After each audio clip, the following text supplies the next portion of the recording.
مصر مش نحس في كاس العالم. في تابوت قال لنا من واحنا صغيرين ان حظ مصر في البطوله دي وحش قوي ومفيش بيننا وبينها عمار، رغم ان منتخب مصر بيبقى حلو جدا في البطولات المجمعه، لكن كل ما يبقى عند مصر جيل تاريخي ويبقى هيروح البطوله دي ويعمل حاجه ما بتكملش. وليك في جيل حسن شحاته خير مثال. لكن هل فعلا مصر وحشه في البطوله دي تاريخيا؟ علشان كده في الحلقه دي جاي اكسر لك تابو ان مصر حظها وحش في كاس العالم، وهقول لك سيناريوهات طريق المنتخب في كاس العالم لو صعدنا اول او تاني او تالت المجموعه، وبرضه هنتكلم عن توقعاتي وتمنياتي لمنتخب مصر في النسخه دي، وسريعا رايي في الجدل حوالين قائمه المنتخب وايه هي التشكيلات المتوقعه لمنتخب مصر.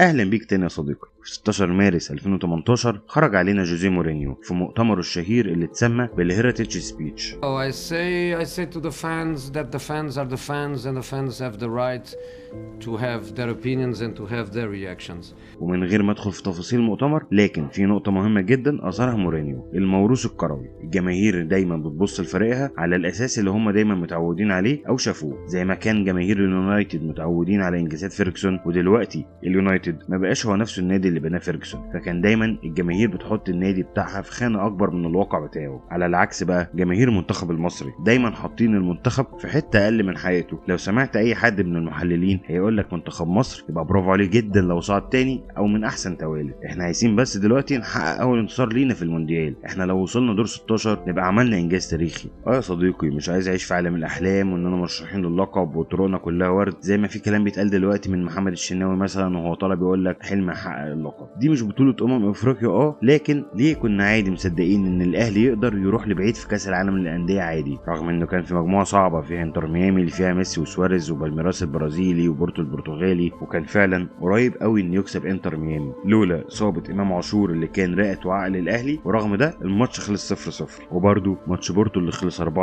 النتيجه كانت هتفرق كتير لو الشناوي مد ايده في كوره منهم. ده غير طيش اداره بتبدل مدربين زي ما بتبدل شرباتها، يعني مش عايزين نحط اللوم على لاعب واحد او حاجه معينه في الفشل. ومش بكلمك برده هل الاهلي يقدر يعمل ولا لا، انا بكلمك هل انت شايف نفسك تقدر تحاول ولا لا. قبلك الاوروجواي صدقت انها تقدر تحاول، مش هقول لك في سنه 1930 لما خدتها على ارضها وهي اصلا كانت بطله الاولمبياد مرتين ورا بعض، لكن بعديها ب 20 سنه بعد ما الكوره تقريبا وقفت في الاوروجواي بسبب انسحابها من كاسين عالم 1934 و1938، ده غير دخول الحرب العالميه الثانيه والجيل التاريخي للاوروجواي اعتزل، وحتى بطوله الكوبا امريكا بطلوا ينافسوا عليها، واخر نسخه قبل كاس العالم 1950 بيطلعوا المركز السادس في الكوبا امريكا من اصل 8 منتخبات. ومنتخب البرازيل اللي بيقدروا يكسبوه 2-1 في نهائي كاس العالم في وسط جمهوره في الملعب الماريكانا وسط 200,000 مشجع برازيلي، كان في اقل من سنه كسبان الاوروجواي 5-1 مع الرأفه في الكوبا امريكا، علشان يعلق المنتخب الاوروجواي النجمه الرابعه دي على التيشيرت. نجمه رابعه، هو مش كسبوا 2 كاس عالم بس. بالظبط يا صديقي، الفيفا بتسمح للاوروجواي تحط 4 نجوم لان نسختين الاولمبياد اللي قبل بدايه تنظيم كاس العالم كانت البطوله الرسميه للفيفا، زي ما تقول كده كاس العالم بمسماه القديم. واللي الاعلام بتاعنا مش بيحكيه هو ان منتخب مصر في نسخه الاولمبياد الاخيره قبل تاسيس كاس العالم كان جيل تاريخي يا صديقي، وقدر ياخد المركز الرابع، وهو واحد من الاسباب اللي شجعت الفيفا انه يقرر يعمل نسخته الخاصه بيه بعيدا عن الاولمبياد. ده غير ان منتخبك يا صديقي هو اول منتخب غير اوروبي يشارك في الاولمبياد، يعني ببساطه احنا اللي فتحنا الباب للبرازيل والارجنتين والاوروجواي.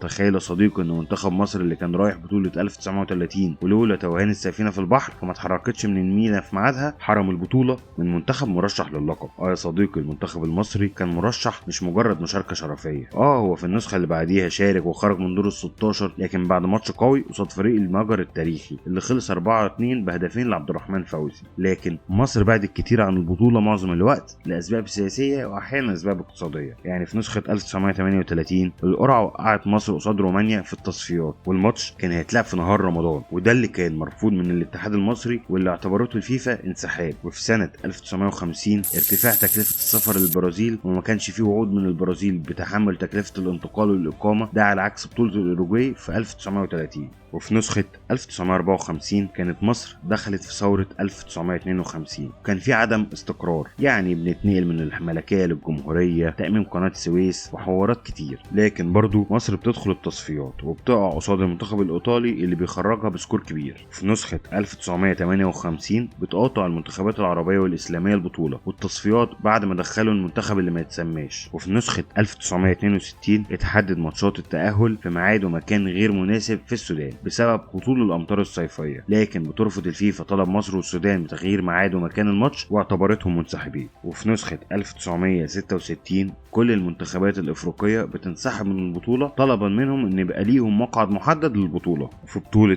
1970 مصر ما قدرتش تخوض التصفيات بسبب نكسة 1967 والنشاط الرياضي كان متوقف تماما طبعا. وفي نسخة 1974 مصر بتودع التصفيات بدري قصاد تونس لان مصر كانت لسه خارجة من حرب اكتوبر. وفي النسخة اللي بعديها ورغم مشاركة مصر بانتظام الا ان المنتخبات الافريقية بدأت تتمرس اللعبة والمنافسة على مقعدين بس لافريقيا في كاس العالم بقت صعبة، ولحد ما وصلنا لنسخة 2010 خرجنا من الجزائر في ماتش فيصل، لكن كنا كوننا جيل قوي وكان بيتبني في مصر كرة قوية والدوري كان بقى اقوى. لكن بتحصل ثورة 2011 اللي بتأثر على النشاط الرياضي، في مواسم بتتلغي ومواسم بتتأجل، ده غير حادثتين كبار زي حادثة استاد الدفاع واستاد بورسعيد اللي خلت الكرة في مصر تتأثر. حتى الدوري بقى بيتلعب من غير جمهور وده خلى صناعة الكرة في مصر ضعيفة جدا، ما بقاش الدوري المصري دوري تنافسي. يمكن بداية رجوع الكرة في مصر نسبيا هو الموسم اللي فات، مش عشان الزمالك كان منافس، لكن بداية رجوع الجماهير للملعب بأعداد كبيرة بدأ يأثر على ارتفاع مستوى الدوري بشكل واضح. بحكي لك كل القصص دي يا صديقي مش علشان اقول لك اعذار، لكن بقول لك ان المنتخب عنده كل المقومات اللي ممكن نشتغل عليها مع الوقت وتخلي المنتخب المصري منتخب منافس حقيقي.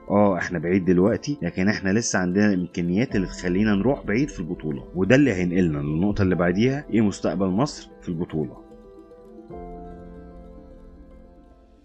المنتخب المصري يا صديقي والأول مرة في تاريخه يقع في مجموعة سهلة، احنا مجموعة سهلة مقارنة بباقي المجموعات ومقارنة بمجموعات مصر في التاريخ. يعني كاس عالم 2018 كان معانا الأوروجواي بكتيبة مدججة بالنجوم زي سواريز وكافاني وجودين وكاسيرس، وبرضه معانا روسيا صاحبة الأرض اللي بتبقى وسط جماهيرها ويبقى في تحيز نسبي من الحكام، ده غير انهم كانوا في فورمة كويسة جدا في النسخة دي وكلنا شفنا مستواهم باقي كاس العالم، ده غير السعودية اللي ما كانتش فريق سهل قوي كده وقتها زي ما كلنا كنا بنقول. كان استهبال مننا ان ما نعرفش نعمل نتيجة ايجابية في الماتش ده، بس كان ماتش تحصيل حاصل لاننا خسرنا كل طموحاتنا في الصعود. ولا احكي لك على نسخة 1990 اللي كنا واقعين في مجموعة النار، معاك هولندا بطل اليورو قبلها بسنتين واللي عندهم خط هجوم ناري، معاك فرانك رايكارد وفان باستن ورودخولت اللي كانوا مسيطرين على اوروبا سواء مع هولندا او حتى مع اي سي ميلان، ده غير انجلترا اللي خدت المركز الرابع في النسخة دي، وحتى نسخة 1934 لعبنا في دور ال16 منتخب المجر التاريخي، وكانت النسخة دي عن طريق خروج المغلوب فخرجنا بعد اول ماتش. انت معاك بلجيكا وايران في المجموعة، لكن مقارنة بين منتخبات التصنيف الاول بلجيكا تعتبر اضعف فريق في التصنيف الاول. انا بجد الفريق الوحيد اللي مقلقني هو ايران، رغم ان ما عندهمش لعيبة لعبت على مستوى عالي زي صلاح ومرموش غير مهدي تريمي، بالعكس لعيبته اغلبها بتلعب في الدوري المحلي، رغم ان بالورقة والقلم ده يخلي المنتخب الايراني اضعف، لكن ده يخليهم متفاهمين وعارفين لعب بعض زي منتخب الساجدين كده مع حسن شحاتة. ده زي بالظبط كده المنتخب المصري مع حسن شحاتة في كاس القارات في 2009 لما قدر يعمل ماتش عظيم على البرازيل، وقدرنا برضو نكسب ايطاليا بجون حمص، وكان قوام المنتخب كله محليين ما عدا زيدان اللي كان بيلعب في الدوري الالماني وقتها. فعشان كده بقول لك ان دي مجموعه سهله بالنسبه لعظوظ مصر المعتاده، بس مش معنى كده اننا ضامنين الصعود بسهوله. وبعدين انا مش هحكي لك القصه دي كلها عشان نفكر في الصعود بس، لكن عايزين نشوف حظوظ مصر بعد ما تقدر تصعد باذن الله. نظام البطوله السنه دي يتحط فيه شويه تعديلات. اقتبسوا بعض الافكار من نظام بطوله NBA بتاعت السله في امريكا اللي بتخلي فيه فرص اعلى للفرق المتوسطه تروح لبعيد في البطوله لو شدت حيلها، وتخلي برضو الفرق الكبيره تشد حيلها في دور المجموعات عشان تتصدر مجموعتها، وده هيخلي لها حظوظها احسن. فخلوا اول 4 منتخبات في تصنيف الفيفا كل واحد لو صعد اول مجموعته يدخل طريق مختلف وبعيد عن الثلاثه التانيين، وما يتقابلوش غير في النهائي او نص النهائي. للحظه الاولى تحسبه حلو للكبار وبيخدمهم على حساب الصغيرين، لكن في الحقيقه يا صديقي ده بيدي افضليه ان لو في حصان اسود ظهر في كاس العالم ما يتعرضش للتعرض للمنتخب المغربي في كاس عالم قطر 22. ده غير برضو انهم بعد ما زودوا عدد المنتخبات من 32 ل 48 منتخب، ده اللي خلى السنه دي في فرصه لاحسن توالد في المجموعه يصعدوا. فبدل ما كان زمان اول المجموعه بيلاعب تاني المجموعه اللي بعده وتبقى عارف احتمالاتك من اول دور ال 16 للنهائي على حسب القرعه، دلوقتي طريقك هيتحدد على حسب مين توالد من المجموعات، وقصه طويله كده واحتمالات كتير قوي قوي قوي قوي. طبعا مش هقول لك ايه هم ال 496 احتمال، لكن طبعا هقول لك ايه اكبر 3 سيناريوهات محتمله، وقول لي بعديها يا صديقي انه احسن نصعد اول ولا تاني ولا تالت. اول حاجه يا صديقي تعال نبص على مين هم التوب 4 واللي كل واحد فيهم هياخد ربع في النوك اوت. معانا الارجنتين، اسبانيا، فرنسا، انجلترا. ولو افترضنا ان كلهم صعدوا اول زي ما الخطه محطوطه واحنا صعدنا اول، بنسبه 100% هتقع في مشوار اسبانيا، ولو صعدت تاني بنسبه 100% هتقع في مشوار الارجنتين، ولو صعدنا تالت بنسبه 78% هنقع في مشوار الارجنتين برضو، وبنسبه 22% في مشوار فرنسا. ومستبعد جدا نقابل انجلترا الا في حاله واحده، انهم هم اللي ما صعدوش اول مجموعتهم. طيب هل اول ما هنصعد هنقابل اسبانيا والارجنتين على طول كده؟ هقول لك لا يا صديقي، لو قدرت مصر تصعد اول مش هتقابل اسبانيا غير في ربع النهائي. طيب ما حلو ده، تعالى بقى نشوف هنقابل مين في دور ال 32 وال 16.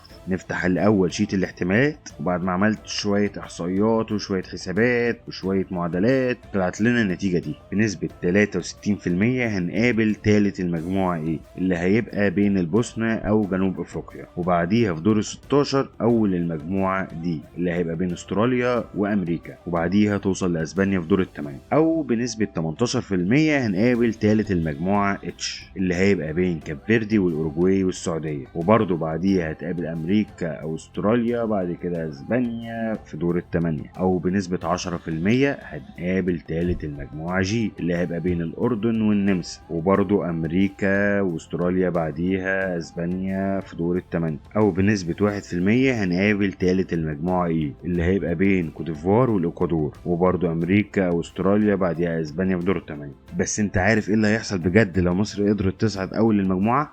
اعمل زوم ان كده، كمان زوم ان، لا قرب شويه كمان، بالظبط كده. بنسبة أقل من 1/10 هنقابل تالت المجموعة. تعرف اللي هيبقوا مين؟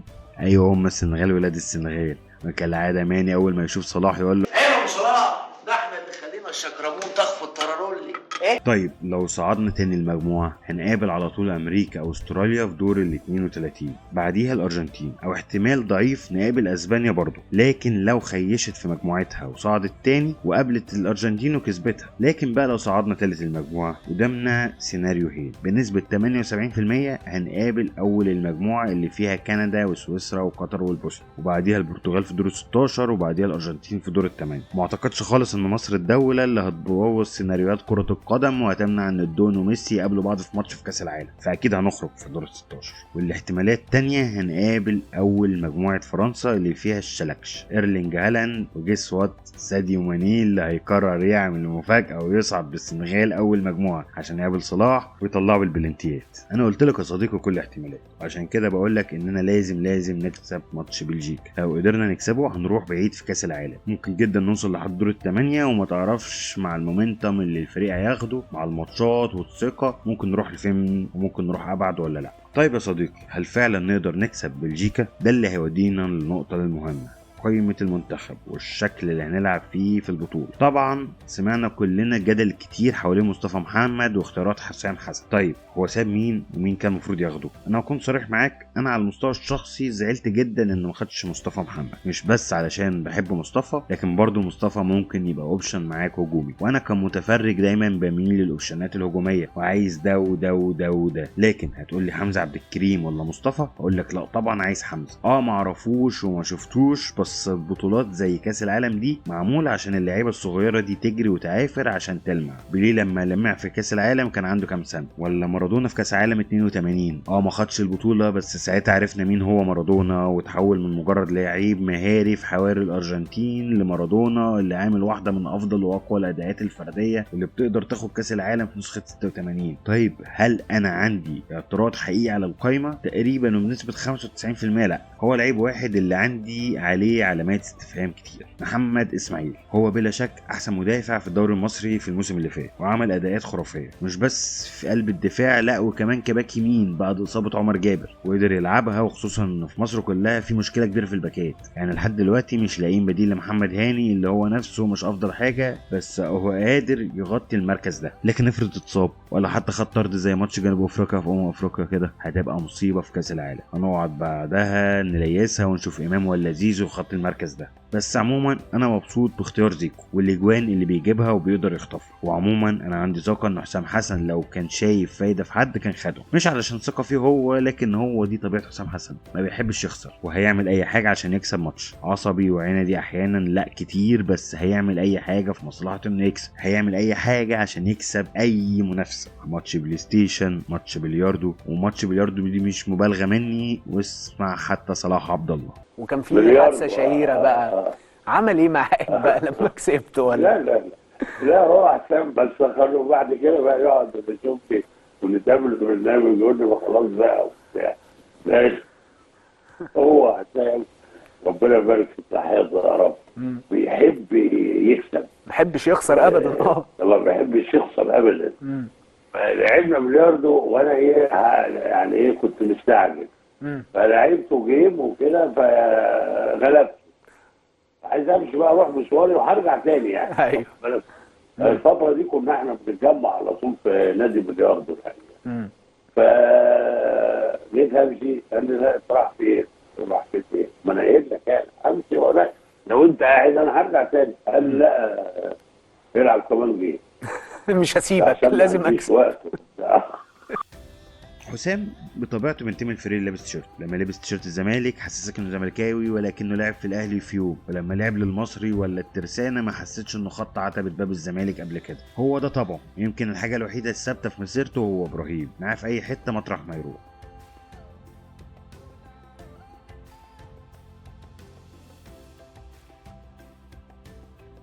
بلجيكا صديقي سر قوتها كلها في خط الهجوم وخط النص، لكن ضعيفة جدا في خط الدفاع، وحتى خط النص دفاعي ما عدا طبعا حارس المرمى تيبو كورتوا. ده اللي مخلي بلجيكا بتلعب بخطة 3-4-3 علشان تداري على العيوب الدفاعية، معتمد على تكتل دفاعي ورا وفتح الملعب بأطراف سريعة زي دوكو وتروسر. حتى ديكاتليري اللي بيلعب راس حربة، إلا إنه معظم الوقت بيدريفت وايد وبيقلب جناح مؤقت وبيفتح مساحة لدبرونا وتيليمنز هم اللي يعملوا الضغط الهجومي من النص. والخطة دي ماشية معاهم حلو جدا، لكن الخطة دي ما اتحطتش في اختبار حقيقي حتى الآن. تصفيات بلجيكا في كأس العالم كانت سهلة جدا، وحتى الوديات كانت سهلة زي تونس اللي بتعدي بفترة كارثية حاليا. فاللي أنا أتمناه بقى تبقى خطة مصر هي 4-4-2 ونلعب بجناحين وسط قصاد فتوح وهاني عندهم سرعات وبيعرفوا يغطوا المساحات وراهم، واللي في رأيي زيزو على اليمين وابراهيم عادل على الشمال، أو زيكو مكان ابراهيم عادل. زيزو مش في احسن مستوياته، لكن انا عايزه يجري ويخبط. وبالمناسبه ما تقوليش زيكو لعيب رقم 10، هو اصلا مركزه مع بيراميدز جناح شمال. وطبعا في القلب بينهم 2 لعيبه 6 من ال3 دول، مروان عطيه وحمدي فتحي ومهند لاشين، واللي حسام حسن يشوفهم انسب في الوقت ده هم اللي يلعب بيهم. وفي الهجوم صلاح ومرموش، وقلبين دفاع عندهم سرعات وقوه بدنيه عاليه. مش مهم قوي العرضيات، لان بلجيكا بتعتمد يا على المراوغات والاختراقات او على السروهات وشوط دبرونا وتيليمنز، واللي من رايي يبقوا رامي ربيعه وياسر ابراهيم. مع اني شايف ان باقي الماتشات نبقى بنعتمد على ثنائيه حسام عبد المجيد وعبد المنعم تبقى هي الاساس، بس في ماتش بلجيكا مش شايف الا الاثنين دول هم المناسبين. لكن على ارض الواقع دي هتبقى بتشكيله حسام حسن: شبير في حراسه المرمى، قصاده الثلاثي منعم وياسر وحمدي فتحي، يمين هاني وشمال فتوح، قصاده مروان عطيه وامام عاشور، وفي الهجوم زيكو صلاح ومرموش. بس كده وصلنا لاخر الحلقه، يلا سلام.